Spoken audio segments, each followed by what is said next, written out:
So welcome to the Monday night combination group of property management mastermind and multifamily mastermind. And what I decided to do for the next 4 weeks here was combine the two groups and really talk about goals, goal setting, and start 2021 off kind of kickstarting it. What I have found is that if we give ourselves a little bit extra time in planning and execution, that it can make the next 12 months go even further.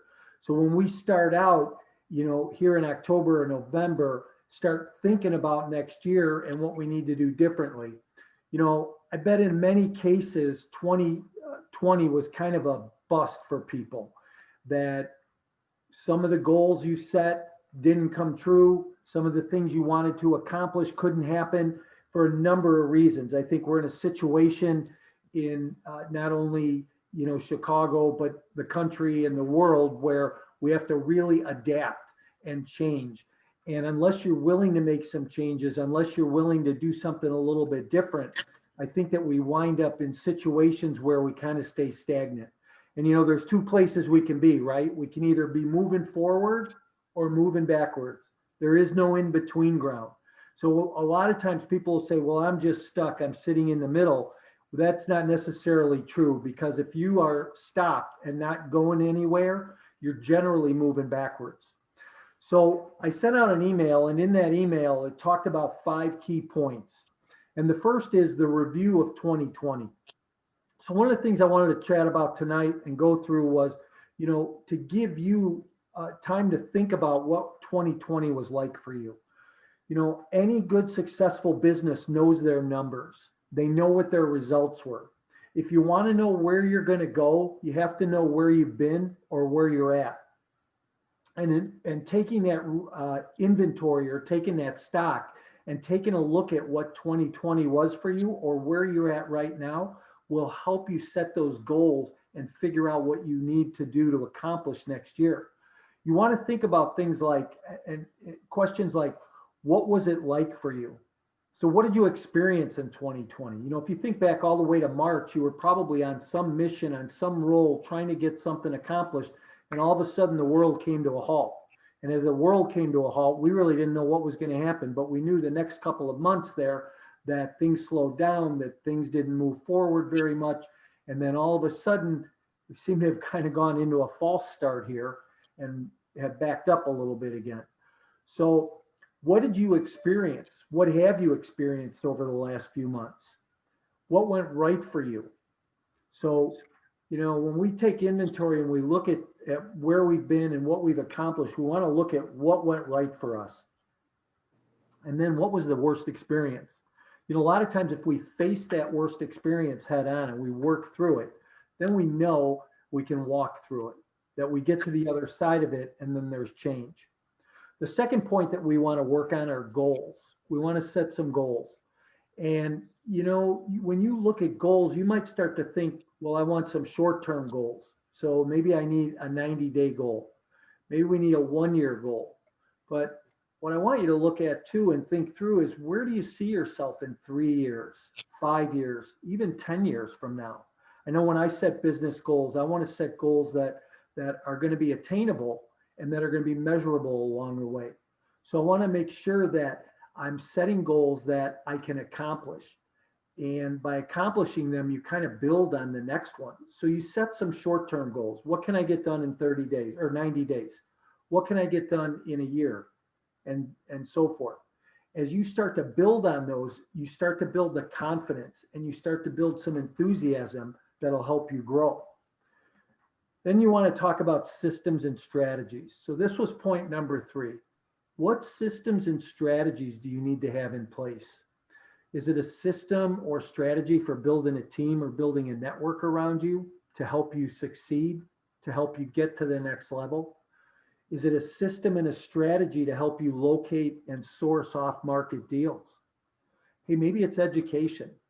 Maybe it's a system and strategy that you need to put in place, that every day you're going to get a little bit more education. Maybe you need to read a little more. Maybe you need to watch another video, or maybe you need to get some training. But what is that? Because point number 4 is, what do you need to achieve your goals? So when I ask you, what do you need? What do you need to accomplish? Who do you need to become in order to move to the next level? And then your execution plan. So point number 5 is execution. How are we going to execute? So as we set all these things, as we set these goals, as we look at the systems and strategies that we need to build and we work on building them, as we get the education to achieve those goals and move forward, now we have to create that execution plan. And what does that look like? This is all going to be followed up on December 7th. We're going to play cash flow. So there's a guy from the West Coast. His name is Michael Zhao. He professionally moderates cash flow virtually. And I don't know if you've ever played that game, but I know that our summit a couple of weeks ago, we had him moderate a couple of different sessions of the game Cash Flow. Cash Flow is a game that was built by Robert Kiyosaki a few years ago, and it's practical. So it teaches you investing strategies, not only in real estate, but in life, in stock market and bonds, things like that. What do you need to accomplish? And this will be perfect just after you set these new goals and start to build these strategies, because now you're going to be able to implement some things. I don't know if you've ever played chess, but chess is a strategic game, right? You don't want to look at the move you have right in front of you. You want to look at 5, 6, 7 moves out. What's going to happen if your opponent does this? What happens if your opponent does that and you do this? So you start to look at those things. And that's where the strategy comes in for you in your real estate business, in building your portfolio. So what you have to ask yourself is, where do I want to spend my time? Do I want to spend my time in small multifamily, or do I want to move to larger multifamily? Do I want to make a transition? You know, one of the things I teach is you can create short-term cash flow and long-term wealth, and we can really create a portfolio of small multifamily properties to help enhance your wealth. However, a lot of people aren't satisfied there. They want to move to the next level. And part of all of this is the education process. The more you achieve, the more you want to achieve more. And it's not necessarily an achievement of wanting more. It's an achievement of wanting to do that next deal and growing. I know that my friend Tony on the call here, who has a bunch of single family houses, is ready to liquidate those houses and move into the multifamily arena, because he knows that it's the art of trying something new, of expanding your mind, of growing. And it's not necessarily even for the money. One of the things that I've realized, and you know what, I've made $1 million, and it's not about the money anymore. It's about who you become along the way, and what you learn, and how you grow as an individual and as a person along the way. So what I want to do tonight is I want to go around and people to just kind of think about where you've been over the last year. And one of the things on these calls that I do is I really like to openly share. So I call on people, I get people to talk. I want to pull you out of your shell a little bit. Hope you've all brought a journal and you've been able to take some thoughts, write some notes down, and think about, you know, where you're at. So when we talk about a year in review, I want you to think about those 4 questions again. What was it like for you over the last 8 months, over the last 10 months? What have you experienced? What went right for you? And talk about the worst experience you had this year. This goes to mindset, right?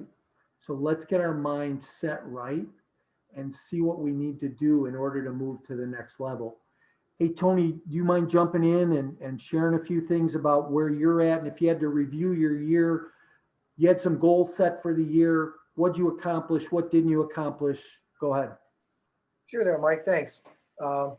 Yeah, this year was odd. You know, we have, for those of you who don't know me, my wife and I have 50 some houses in the Detroit area. So with the COVID, we thought we maybe would be in for a little bit of a run this year, but actually, with the unemployment people got, we actually had the best year in a long, long time in terms of rent, people paying rent. Rent rates, we've raised our rents probably 20 to 25%, not when people are in the house, but when people move out. And so from our perspective, this has been the best year ever. We've had maybe one or two tenants that I would say take advantage of the system, but in the city we are allowed to evict people, and we do. There was never a moratorium on it. We could evict because you couldn't evict for non-payment of rent, but all of our houses are on month-to-month leases, so we just simply stop the rent. We say we're not going to renew your lease, and we get people out that way. But that's few and far between, and actually our evictions went down this year relative to most. So this has been really a good year, surprisingly good year. As a matter of fact, I was telling Mike earlier, we're just in the process of renewing a mortgage with one of the small community banks on 16 houses. And I just actually today turned in a personal financial statement. And the banker was pleased relative to years past how it's been. He was even surprised too with the COVID. But again, we're in the market. Our houses are $800 to $900 a month. And so that's in the Detroit area. That's not high and it's not low, but it's an average price. So we don't have trouble renting. But if you move out or are evicted, you have a real hard time finding houses again. I just read an article recently. There in the U.S. there's 9 million houses shortage for people. So there's a real shortage of housing crisis. So, Mike, this has been a good year for us, quite actually. My job now is to convince my wife to 1031 these things come next year for a small apartment building or some duplexes, because in the Detroit area, in the area I'm at, there simply are not small multifamily homes. There just aren't, unless I want to go way into the inner city, and that's just too far out of my my area where it's too far out of my mileage of where I go. But that's pretty much. I don't know if that answers the question, but that answers the 4 questions you had. So it's been a good year, and if next year's like this one, we're going to be in good shape. Yeah, good for you. That's great. And one of the things, Tony, and I just want people to know is one of the things you do is you have month-to-month leases. A lot of markets and where we are, a lot of what landlords do is they're 12-month leases here. But the month-to-month lease gives you some flexibility and gives you the ability to get somebody out if they don't pay their rent. Now, when you go into the multifamily market, you'll want to do some investigation and see if that is something that you can continue to do in that market.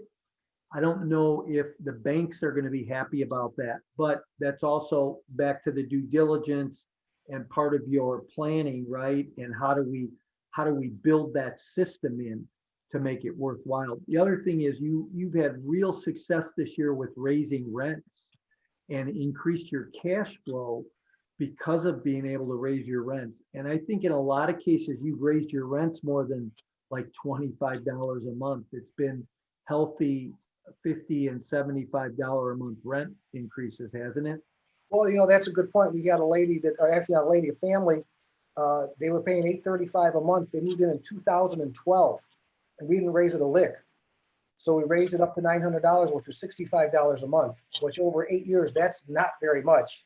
Right. And they first asked, what type of amenities are we going to get? And I said, you know what? Property taxes have gone up, insurance has gone up, property inspections have gone up. They said, oh no, we understand. We're not complaining. We're not complaining at all.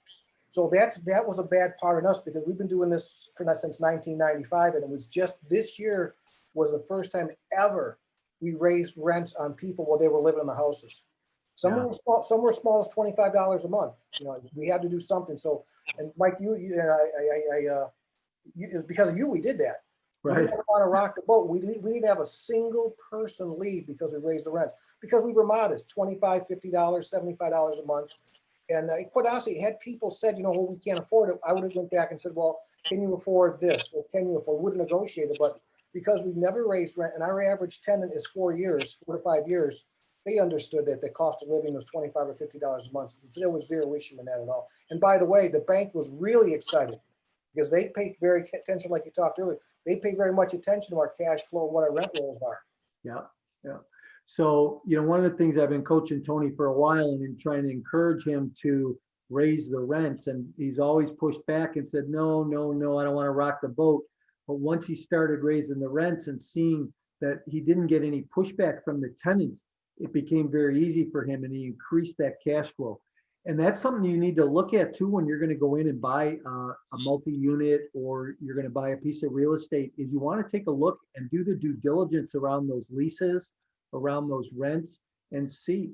I remember one time we bought a small multifamily. It was 64 units, and the owner had become such good friends with the people. It was 100% occupied, but every rent in every unit was an average of $200 a month below market rate.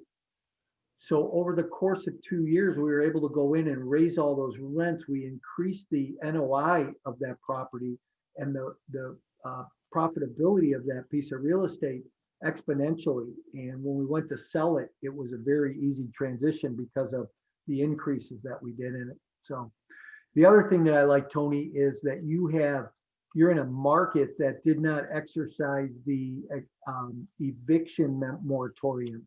They said, hey, as a landlord, they protected you as a landlord. And there's markets that aren't like that. Like, that the Chicago market where I am is not a market like that, right? The Chicago market is more tenant-based and not landlord-based. So it's nice that you had that flexibility. Because I know in this market, there were a lot of landlords that have been in trouble this year. So, hey, Jeff, how about you? You want to jump in? Yeah. I feel like during the years I've been like pretty like I told you, I really been I've been being my own bank for the last 2 years, been kind of betting on myself, and I've been squeezing myself the last 2 years. So this was the last year I kind of called myself betting on myself. But I have went through the headaches where this last time I knew I was gonna be broke at the end of the project. And I just said, you know what? I told my wife, look, I'm doing it. Let's go. So I'm like gonna be out for a little bit somewhere. But I said, you know what? Let's get this show on the road. And I got it on the road. And like you say, kind of doing COVID gave me a little blessing. Like you say, little things kind of. It was funny how it happened, but it benefited me a little bit as well. So, like I said, I finally got through what I need to get through.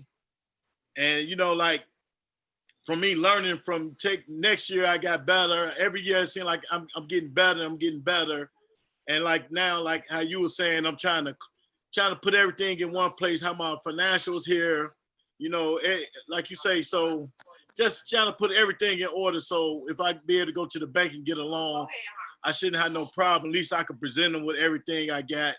And, and hopefully I can start refinancing some of these, some of my 2 flats I got that I need to refi, especially with the race low. So I've been doing pretty well, like you say, listening and, just doing everything I need to be doing, trying to take action. And right now, I just know from here on out, I'm going to use other people's money. And, I've been keeping myself educated, just ready to get to the next level and keep moving.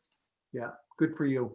Well, good. I'm glad you're here. I know you've been missing for a while, but it's good to see you back. So yeah, whatever I can do to help, don't hesitate to reach out. So, okay. Hey, Esteban, do you want to jump in?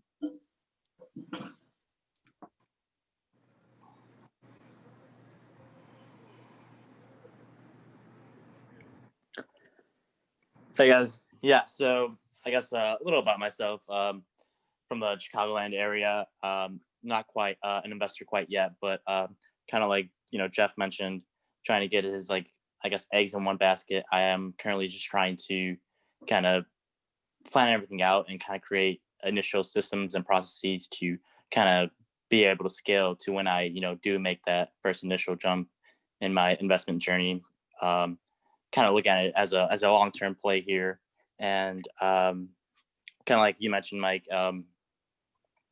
It's not really, I guess, about the money in a way. It's more so for me, I guess, what I can do with it and kind of like the process of learning and kind of experiencing new things. I feel like real estate is kind of a big world, multiple asset classes. And I think there's a lot to learn and a lot to take advantage and also give back in a way. So that's kind of where I'm at the moment.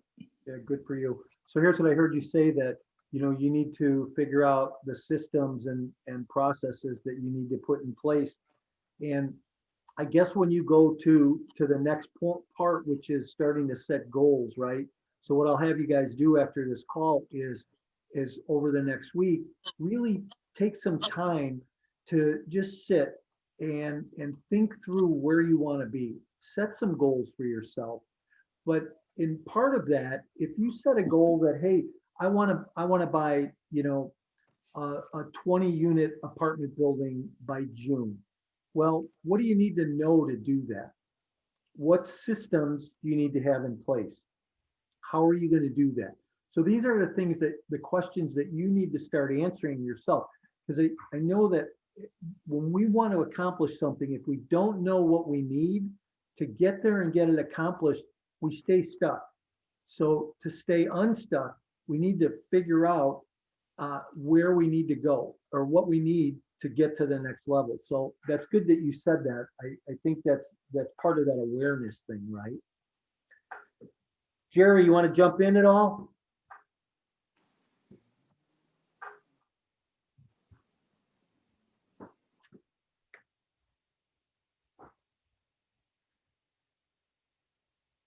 Chanel?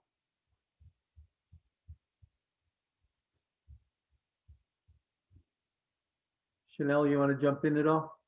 There you go. Sure. First off, thank you for allowing me to join this Zoom meeting. Even what I'm hearing now is beneficial for me. And I was jotting down some of the notes, but one of the key points that you mentioned early on, which is what I like, it says you stated that if you're not moving forward, you're moving backwards. And that makes so much sense. Can you hear me? Yeah, Can you guys sure hear me? can. Okay. Yeah, you're right. So it makes a lot of sense. And I guess dealing with the pandemic and everything that's going on, I think it kind of affected me as far as the goals that I wanted to have 2020, because we were like stuck in limbo mood. You couldn't really socialize, you couldn't really go to certain meetings and things like that. So I didn't really set a lot of goals for myself this year, which is why I'm kind of jumping in now, because I want to do things differently for 2021. And one of the things that apartment complexes, I have two. One is 97 doors and then the other is 242. And luckily through this pandemic, I didn't experience a lot of tenants who were laid off or things like that. So on one of the properties, I collected 100% worth of the rent every month. The other one was a little challenging, but for the most part, I did very well during the pandemic. I like when you were stating that when you set goals, it helps you build your confidence. That makes a lot of sense, because if you're reaching those milestones, those little bitty ones, it doesn't have to be, oh, you purchased 20 buildings in this year. You start off with just this one. So that's obviously a goal of mine. But the thing that I know I want to definitely do for 2021, I want to network more. I really kind of stay in my own bubble, and I see how that's hindering me. And I want to do things differently for next year. And so those are some of the things that I know that I'm going to start working on. Good for you. So let me ask, I noticed on your email address, it says property management. Are you in the property management business, or do you own multifamily? Where do you play in this space? You're breaking up. I'm breaking up. Okay, go ahead. I said, I noticed on your email, it says property management. So I was asking if you are in the property management business, or you're an investor. Where do you play in this space? Property management. Okay, good. For now, yeah. Mm-hmm. And do you work for somebody, or do you own your own third-party company? I have two clients that I own my own business, and I have two clients right now that I deal with. Okay, all right, good for you. Right. Well, that's good to know. So you said a lot of great things. I'm glad that I said some things that were helpful for you, as far as that piece about if you are not moving forward, you're backsliding, because it's really important, and people need to be aware of that. I think a lot of times we think, oh, I'm just stuck, but you're not stuck. So, and until you take charge and do something to move yourself forward, you kind of stay in that place. So good. I'm glad you're here, and welcome. So thank you. Lan, you want to jump in? How are you this evening?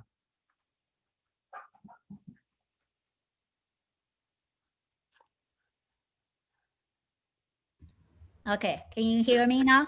Yep, there you are. Good.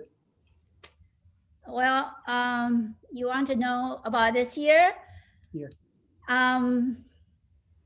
I'm very blessed every year.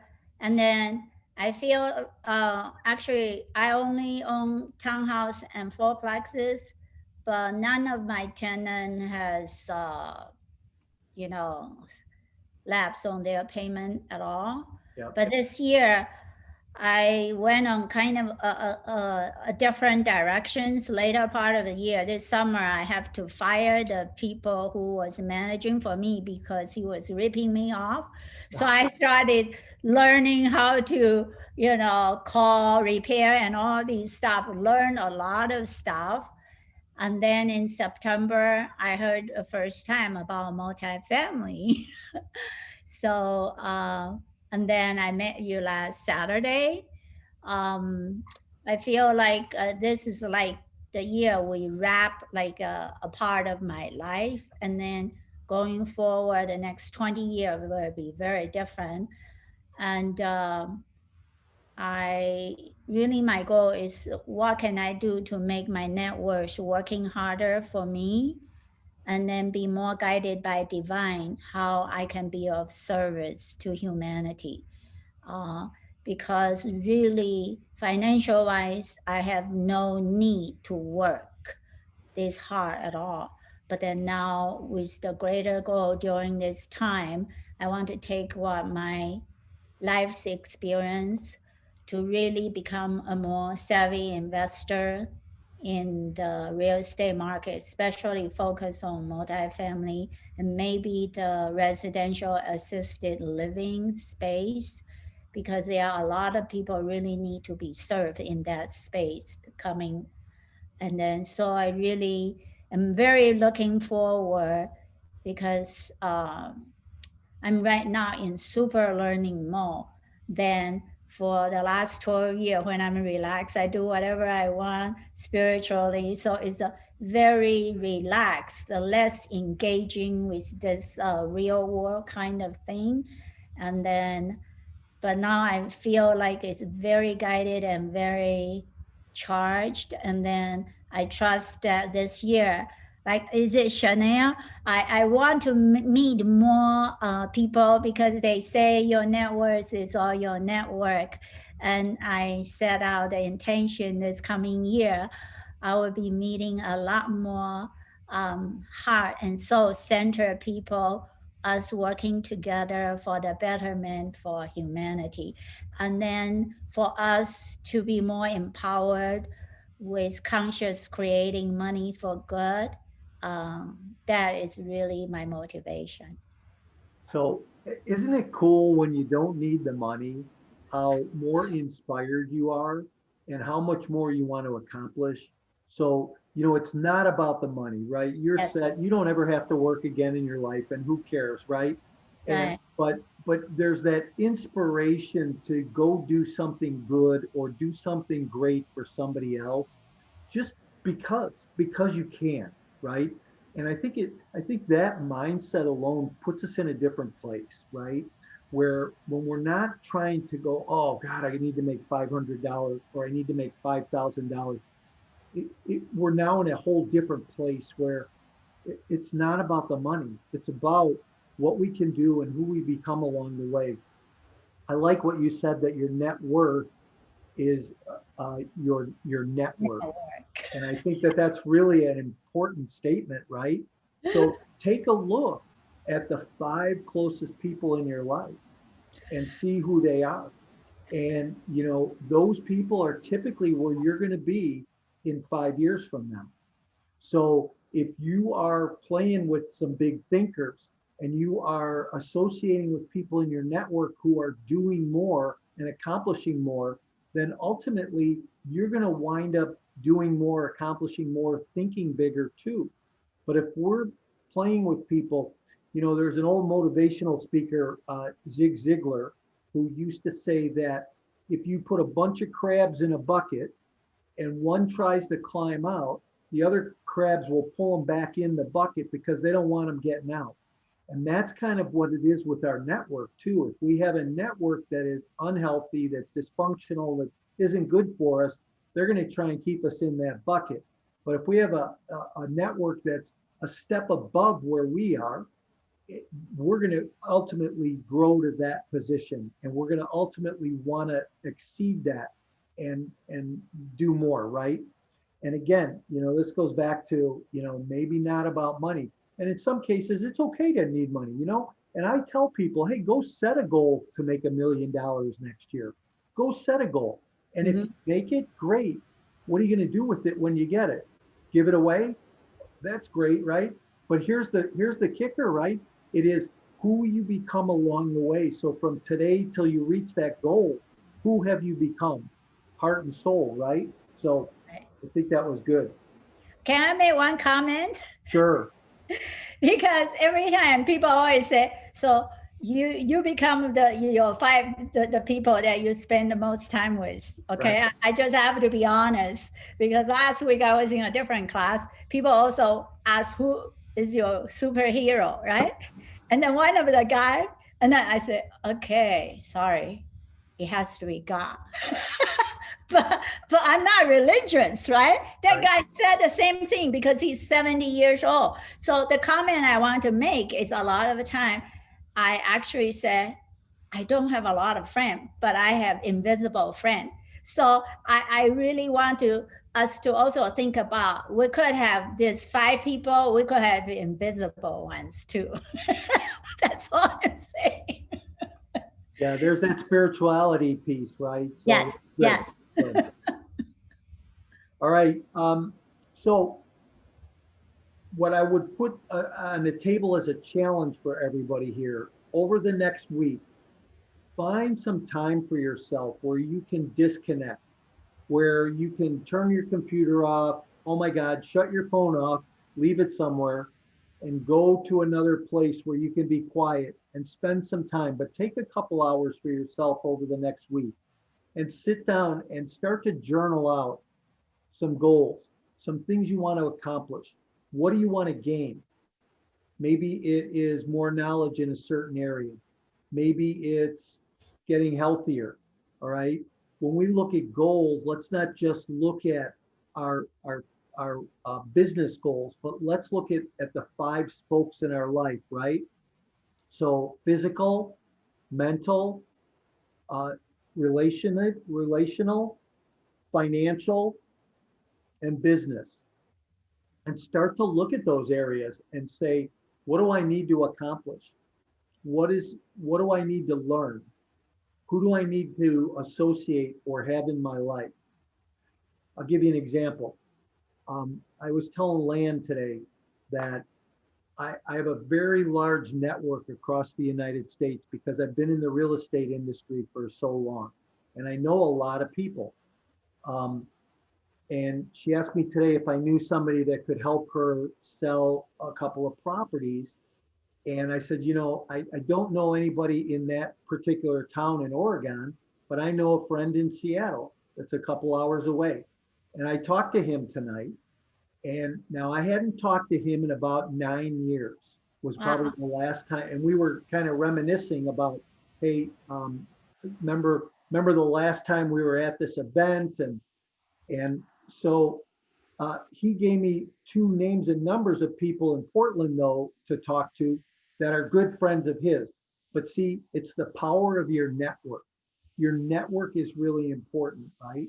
So the more people you know, I don't know if anybody has ever read the book 6 Degrees of Separation, but what that book emulates is that you are only 6 people away from anybody that you want to meet.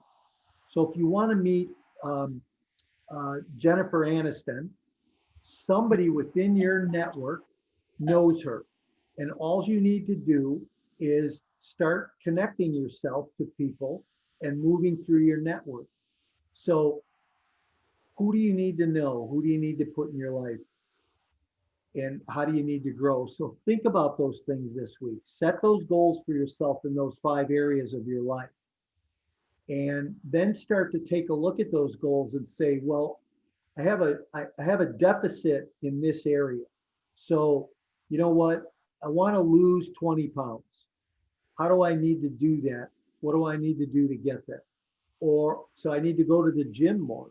Well, if I'm going to go to the gym more, who's going to hold me accountable to go into the gym more? Because I haven't done it on my own to this point. So maybe if somebody holds me accountable, I can get there. Well, the other thing is I want to learn how to build a better tenant retention program in my property management business.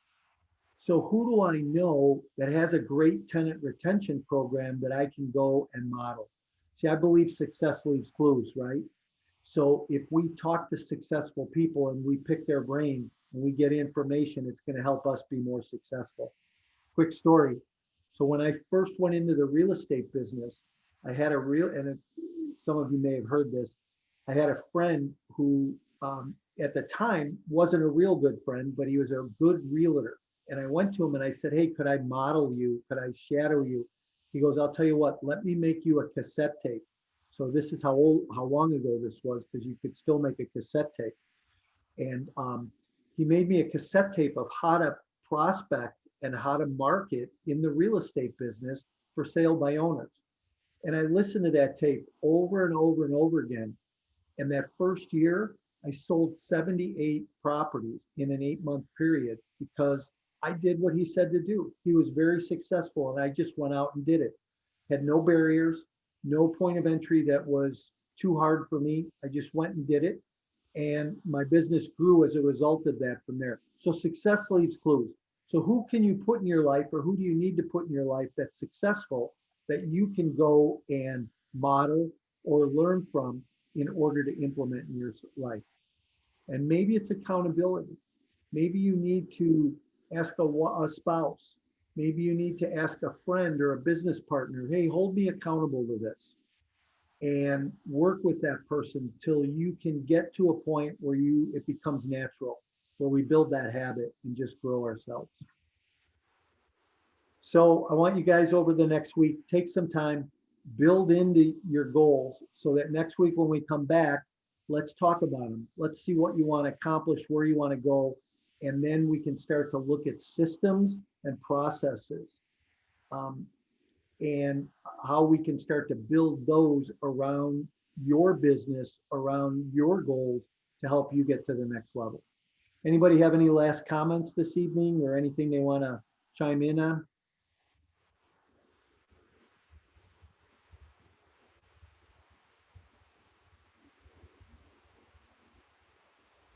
All right, well, I want to just say I'm glad everybody was here this evening. If anybody has any questions during the week, don't hesitate to reach out to me.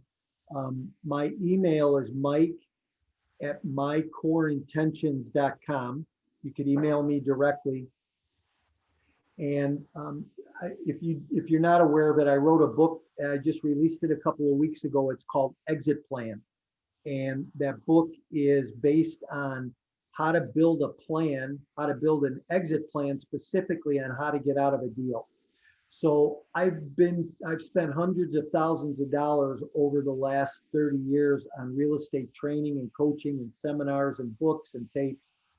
And nobody really ever teaches exit planning. Everybody teaches you how to get in a deal, how to buy a deal, how to find it, how to run it, but nobody teaches you how to get out or the importance of having a plan to get out. So I wrote this book called Exit Plan, everything you need to know about multifamily. Oh, look, he's got a copy. And why an exit plan is important.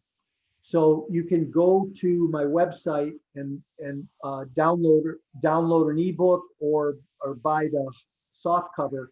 If you put social in the coupon code, it'll give you $5 off. So put the word social in and you'll get a discount on it. Mike, I'm sorry to interrupt. I do have a question. Yep, go ahead. Do you also know of any networking groups that I could be involved with pertaining or strictly pertaining to property management? Any ones that you can refer me to? Yeah, so this particular group, on one Monday night, we do multifamily mastermind, and then the next week it's property management mastermind. Oh, okay. Usually it's two separate groups of people. And like I said, tonight I had about 18 people sign up for this joint class. But so after the first of the year, we'll go back to that old format. You know, Chanel, I don't per se really know any specific property management groups like that. Here's what I'd suggest. Go on LinkedIn There's a ton of property management people on LinkedIn. Start to get involved in some of those conversations. Call me offline and, we can discuss that a little bit too. So Okay. shoot me an email and I'll give you some more ideas around that. Okay. Thank you. Yeah, you bet. All right. Nice meeting everybody. Seeing everybody tonight. Good luck. And I will look forward to seeing everybody next week. Thank you. You bet. Right. Thanks, Hey, Mike. Thanks, Lan, guys. Lan, You might- real quick, I just want you to know that I talked to a couple of people in Phoenix tonight, and I'll talk to these other guys in Portland tomorrow. And then you and I'll circle back and I'll kind of go through everything and I'll exchange names and numbers with you so that then you can kind of go on your own. So, okay. Okay, thank All you. right. So we'll circle back in the next day or so. Okay, thank you so much. Thanks, Lan. Bye.